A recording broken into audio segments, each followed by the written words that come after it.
Hello, hi guys! Magandang gabi sa inyo lahat. This is Shin from Asgarichano, a faith healer, also matarder. So ngayong gabing to, tignan natin ang nagsasabihin sa inyo ng ating mga gabay. This is, a special gabay for the month of January 8 hanggang January 15 for the sign of Sagittarius. So, Sagi, welcome to my channel. Ano kayang messages, advices ng spirit guides ang ating masasaga for today's video? Kano naman kayang energy or kaganapan sa buhay ng mga Sagittarius ang ating mga hagilap? So, guys, this reading is a journey namang hindi lahat makaka-resonate. Kunin lamang po ang makaka-relate sa inyo and comment down below kung kaninong energy ang ating nasagap. And of course, don't forget to like and subscribe my channel and hit notification bell for more videos update. And of course, maraming salamat po sa mga walang sawang pagsuporta sa aking channel.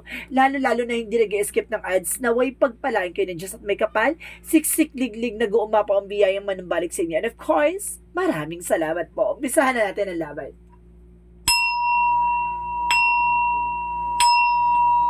Angel Spirit Messages, bigyan mo ako ng pasabog-bulabog na mensahe para sa mga kapatid natin na Sagittarius. Ano kaya ang messages sa'yo ng ating baraha for today's video? Because there's a 7 of Cups. So there's a lot of opportunities and option or something opinions or dream coming true, no? May mga pangarap ka dito maisa sa katuparan, no?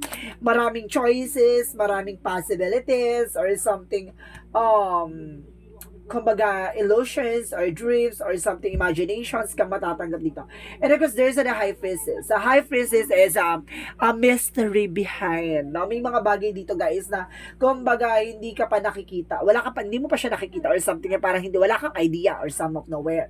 And of course, there's a spiritual insight. So, may pasilip sa'yo ng ating angel spirit na kumbaga, may mga bagay-bagay na unti-unti mo nang nauunawaan. And of course, there's a King of Cups. So, there's a devoted and supportive person. May taong susupport at maggagabay sa'yo dito. So, there's an emotional intelligence. So, some of you guys, kumbaga, pagdating sa emosyon, napakatalino nito, kumbaga, mapagmahal at maasikas. Oy, taray. And because there's a Four of Pentacles, so there's a budgeting na kailangang protection mo yung grounds mo, even your territory, and even your financial or resource of income. So, kailangan mo mag-savings. And of course, there's a Page of Wands, so there's a good news coming in for you. So, may magandang balita dito, no? Na inahandog ng iyong baraha. So, let's see what is additional messages. And the Two of Cups. So, there's a partnership. There's an unconditional love. So, there's a love that brings you unhappy couples, potential for a soulmates, and relationship, harmony, and balance. So, let's see what is the Seven of Cups. Seven of Cups represent the King of Wands. So, there's a control and of course, stability. So, if there's a vision, maaari nga nakikita mo na yung magiging possibilities. Kontrolado mo yung sitwasyon. Kontrolado mo yung ginagawa mo. Kumbaga, alam mo yung grounds mo, even yung mga opportunities na yan. Kumbaga, alam mo kung ano yung pipiliin mo. Oh my God. And because there's a the Moon card. So, there's a dreams talaga na matutupad dito na something unexpected moment. And of course, the Moon represent a truth reveal. So, represent dito na revelations. Na maraming ma-reveal dito, marami kang malalaman, marami kang matutuklasan with the Moon card. So, let's see what is the King of Cups.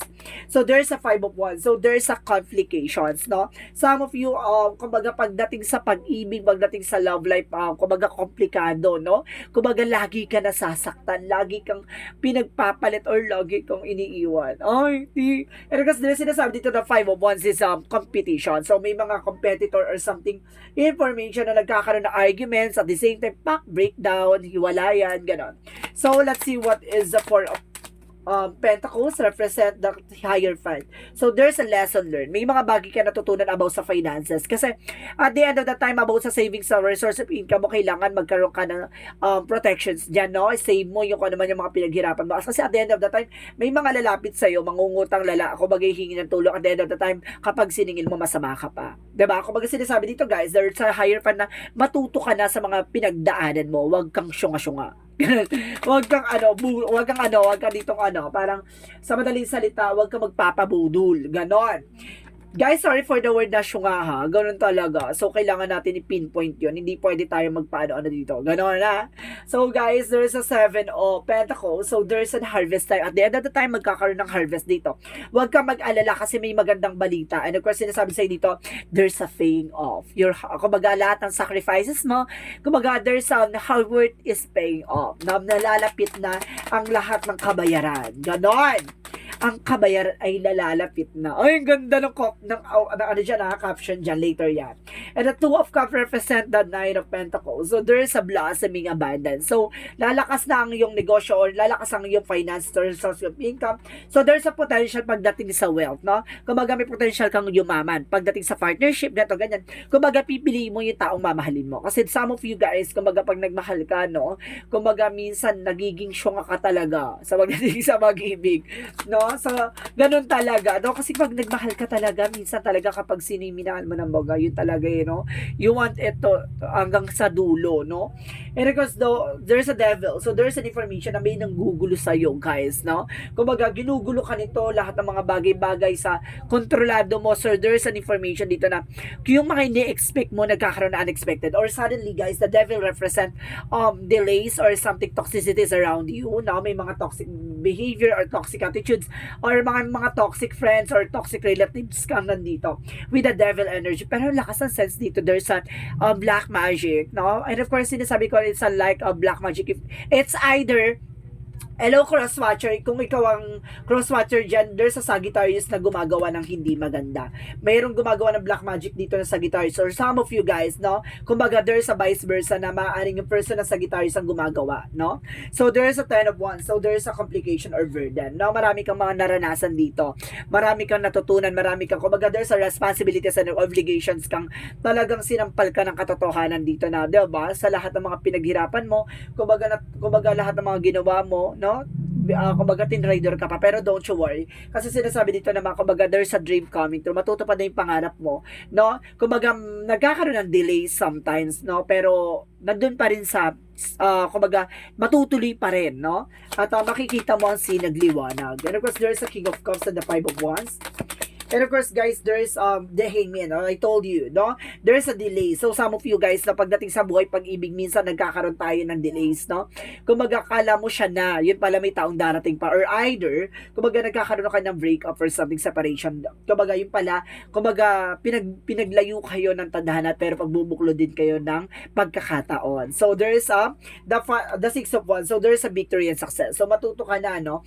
Sa mga pinagdaanan mo. Kasi, kumbaga, sinasabi dito, magtatagumpay ka. There's a recognition, success, victory, and winning, having the advantage, no? Kumbaga, there's a signs by triumph na parang sinasabi na, nandito na, nalalapit na ang tagumpay. So, let's see what is the Page of Wands and the Seven of Pentacles. So there's a Five of Pentacles. So, there's a financial loss. So, some of you guys, no, kung may babala dito na mag-ingat ka sa pag-i-invest kasi there's an information na baka ba-investment scam ka. No, maging aware. So, let's see what is the Two of Cups and the Nine of Pentacles. So, there's a Ten of Swords. See? Baka ma-backstab ka. Baka mawala yung mga pinaghirapan mo. Mag-ingat sa scammer. So, let's see what is the outcome. Sa outcome is the Four of Cups. No, re-evaluate or analyze. No, kailangan mo pag-iisipan palagi. No, lagi mo yung, kumbaga, i-clear or something, aalamin yung mga bagay-bagay na kung ano yung mga yung, kumbaga, bibigyan mo ng something, yung pinaghirapan mo or sa kumbaga financial or kumbaga emotional, no? Ibig sabihin kung sino yung mamahalin mo, getting to know each other, no? Wag ka masyadong pala decision. Pag hinarot ka, haharot ka rin. Wag ganon. No, pwede kang humarot pero wag yung wag masyadong bigay todo kasi may kirot yan sa dulo. And of course, there's a Five of Swords, so there's a self-sabotage. Hindi sinasabi, di ba? Kumbaga, naging kumbaga nagkaroon ka, there's an ex, no? Tapos, bigla kang nilambing, tapos bigla ka, no? Tapos, marupok ka, no? Tapos yun, kumbaga, tapos iniwang ka ulit, di ba? Saklap. So, ganun yun. Wag ka masyadong, wag mo masyadong, kumbaga, mag-decision agad-agad. So, re-evaluate, analyze, no? And visualize. So, let's see what is additional messages for career. So, pagdating sa career is the Queen of Pentacles. So, there's a good sense about sa finances, no? There's an abundance. And of course, sinasabi dito, kumbaga malapit sa'yo ang success. Kasi kumbaga marunong ka about sa business, about sa pera. At the same time, there's an Eight of Swords, no? Mag-ingat ka lang. Kumbaga, napapalibutan ka ng toxicities. Napapalibutan ka ng mga users or plastic, no? Mag-ingat ka lang kasi baka dito ay may investment scam ka or suddenly umutangan ka, maubos lahat sa utang, no? Mag-ingat. So, let's see what is additional messages for love life. Pagdating sa love life, there's a Queen of Swords. So, there's an information dito. Makikita mo na yung, kumaga, yung bigger feature of yourself. And of course, there's an honest and independent, no? Itong tao na to ay napakatalino. At of course, kumaga, napaka-honest na tao. And of course, napakalakas at napakatibay. And the Three of Pentacles na represent a teamwork. So, itong tao na to makikipag-collaboration sa iyo or something partner. And the Tower moment, there's a big changes coming into you pagdating sa love life. So, let's see about naman sa health. Sa health is the Seven of Swords. There's a sneakiness. So, there's an information of Page of Swords. Mag-ingat ka, there's a cheating. So, ibig sabihin yung mga bawal, no? Kinakain mo, yung mga bawal, iniinom mo, yung mga bawal-bawal, ingatan mo, diba? Kasi, kumbaga, kung anong binawal sa'yo, tinitake mo. Oh my God! Kumbaga, it's either nagpa-check up ka tapos, di ba, may mga binawal sa'yo, sige kang kinain. Mag-ingat ka, ang Sagittarius talaga medyo matigas talaga ang ulo niyan. So, sinasabi sa inyo dito guys, no, maging ano kayo pagdating sa health, no, strict kayo dapat dyan. Kasi may tendency masyegi kayo dyan na maaga. So, let's see what is additional messages for magical fairy messages.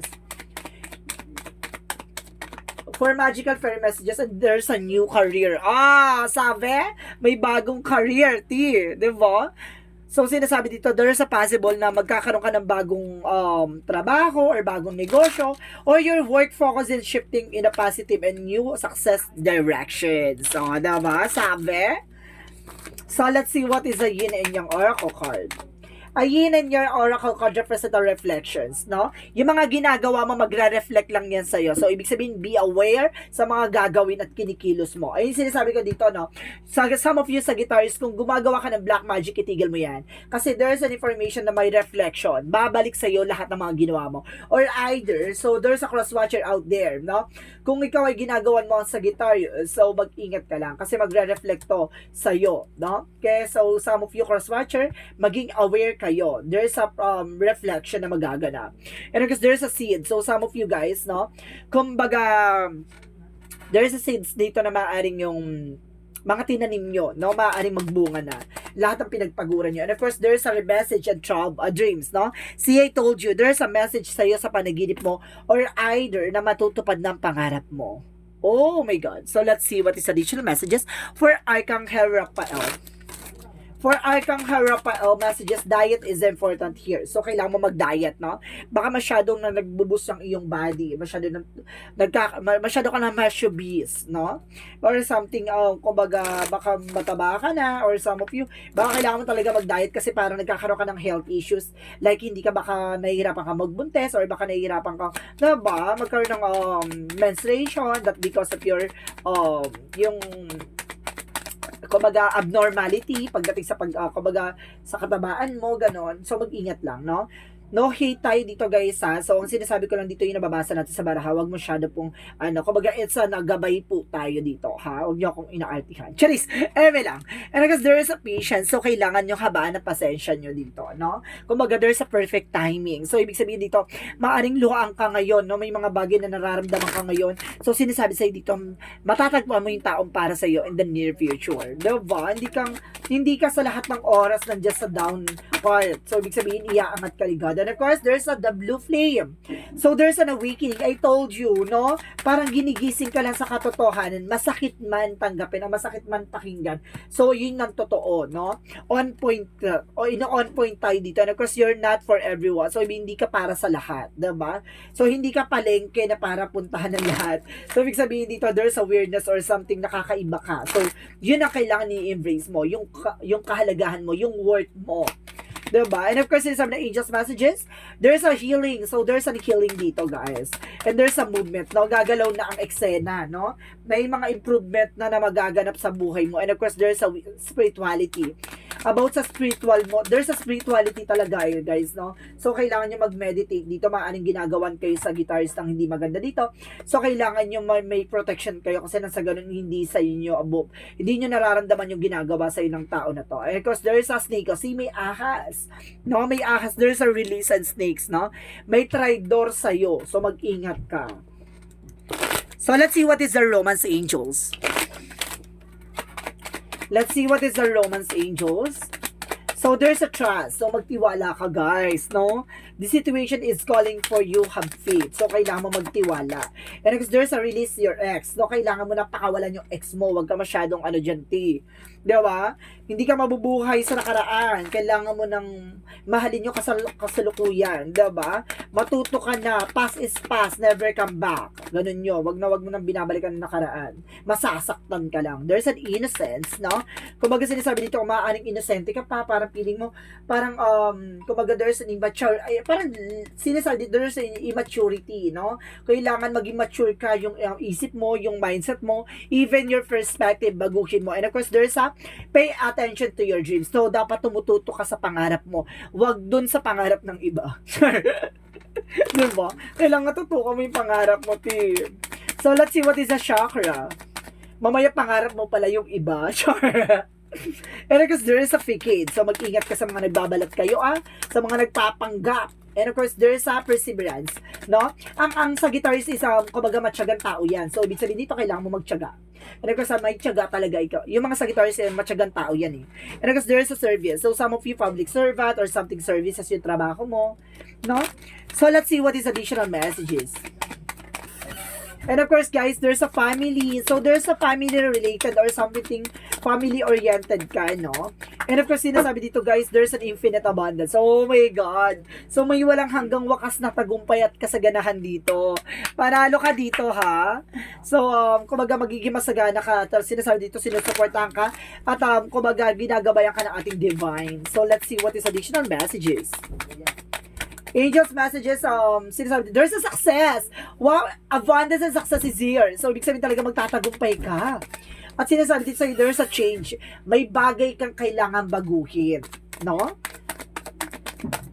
And of course, there's a blame, no? May mga bagay na wala kang masisisi kundi sarili mo. Dahil nandiyan ka sa situation mo, dahil kagagawan mo. Diba? Lahat mga actions natin, wala tayong iba sisisihin kundi sarili natin. Kasi decision natin yun. Choices natin yun. And of course, what you need to release. See? I told you. Diba? What you need to release. Ano yung kailangan mong alisin? Ano yung kailangan mong gawin para maalis yung mga negativity? Kailangan mong pakawalan yung mga bagay na nakaraan na. Release your ex. Or some of you, kailangan mo nang i-release yung negativities or something black magic or else, sinasabi dito kailangan mo nang alisin yung mga bagay na hindi makakatulong sa'yo. Yung mga bad patterns na nangyayari from the past, no? At kailangan mo nang alisin yung traitor sa paligid mo. And you're very close to achieve your goal. Napakalapit mo na sa tagumpay, no? And of course, adjustment are required. So, kailangan mo mag-adjust ngayon. Diba? So, let's see what is the Jesus-loving quotes.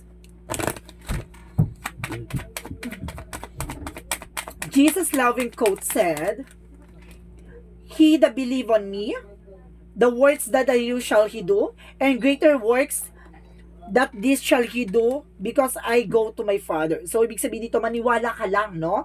Maniwala ka lang lahat ng mga bagay na ginagawa mo at mga bagay na dapat mong ginagawa ay, kumbaga, mayroon niyang kaakibat na magandang resulta, no? Kumbaga, sinasabi, hindi man nakikita ng iba yung mga ginagawa mo, nakikita yan ng ating Panginoon. Sinasabi sa'yo dito, maaaring hindi mo pa nararanasan ng tagumpay sa ngayon, pero darating yung araw na mararanasan mo ang sunod-sunod na success dahil sa mga pinaghirapan mo at dahil sa pagtsatsaga mo sa kung ano man ang meron ka. Ibig sabihin, nakaranas ka dito ng mga kumbaga sacrifices and of course pain, no? Lahat ng mga pain na naranasan mo, body pain, heart pain, no? Kumbaga heartache and of course there's tooth ache, charis, kumbaga, lahat ng sakit na naranasan mo dito, sinasabi sa'yo dito na ang palit niyan ay kasaganahan, no? There's an infinite abundance coming your way. So, ibig sabihin, kapit lang. So, let's see what is the angel's answer. Bibilang tayo ng 3, kailangan makapag-isip ka na ng question, okay? 1, 2, 3. Angel's answer. Give me an answer for your question. Anong kasagutan? Yes or no ba? What is that? Angel's answer. Give me an answer for your question. Oh my God. Okay, additional more, no? Sinasabi na helpful people. Sabi yung mga bagay dito na parang marami kang tutulungan or either maraming tutulong sa yung tao. And of course, let's see. Oh my God. So, sinasabi dito guys, there's a take action. So, kailangan mong kumilos. Kasi kung hindi ka magte-take ng action, wala mangyayari sa situation. And of course, guys, there is a within the next few weeks. So, sa mga susunod na linggo, magaganap na ang dapat maganap. Kumapit ka. So, there's an angel's answer, guys. Angel's number. Give me an answer for their question. Angel's number. I am pioneer. So, sinasabi, you are pioneer also. Independence and self-sufficiency are necessities to you. You are extremely capable in a life and in work and aren't afraid to take big risks to achieve the life you desire. Ibig sabihin nito, hindi ka natatakot sumugal. Hindi ka natatakot lumaban, no? Para sa tagumpay at mga inaasam-asam mo na mangyari nawa yung mga bagay-bagay na hinihingi mo. Diba? Yung mga dating pinangarap mo lang ngayon na may isa sa katuparan mo na. Diba? So, ibig sabihin dito, ikaw yung gagawa ng bagay na para mapagtagumpayan mo yung plano mo sa buhay. Diba? Kumbaga, hindi ka takot sumugal. Kumaga, laban na laban ka dito this time. Diba? Laban na laban ka. So, let's see what is the messages of life. Ano yung pinaka-message sa'yo ng buhay dito? Discovering. So, guys, marami ka mag-discover this time. Today, I realize my old beliefs, conviction, and preconceived notions. In their place, I seek new ideas, innovation, and endless possibilities. I am adaptable. I am able to see beyond my previous limitations and discover greater worlds inside me. So, ibig sabihin dito, yung, kumbaga, marami kang nadidiscover sa paligid mo, even yourself, no? Yung, kumbaga, skills and, of course, abilities mo, may mga bagay dyan na hindi mo pala akalain na kaya mong gawin, no? Kumbaga, may mga bagay ka dito na there's an unexpected na parang, di ba, mapu-full out sa sarili mo, parang lalabas pa pala yung mga bagay na hindi mo akalaing makakaya mo, diba? So, marami ka pa madidiscover. I-enhance mo yung abilities mo, yung skills mo, kasi magdadala sa'yo sa tagumpay mo yan, no? Kumbaga, tuklasin mo, alamin mo yung mga bagay na magdadala sa'yo sa tagumpay. Huwag mong hanapin yung mga bagay na wala. Tandaan mo yan. So, there's a possible, sinasabi dito, moving forward and see the success coming your way. So, this is a special gabay for the month of January 8 hanggang January 15 for the sign off. For the sign off sa guitar. So, Sagi, maraming salamat for your wonderful reading. So, this reading is a general reading lamang, hindi lahat makaka-resonate. Kunin lamang pa makaka-relate sa inyo and comment down below kung kaninong energy ang ating nasagap. And of course, don't forget to like and subscribe my channel and hit notification bell for more videos update. And of course, maraming salamat po sa mga walang sawang pagsuporta sa aking channel, lalo na hindi nag-skip ng ads. Naway pagpalain kayo na Diyos at may kapal, siksik liglig na gumapa ang biyayang manambalik sa inyo. And of course, maraming salamat and see you in the next video. Bye-bye and babush!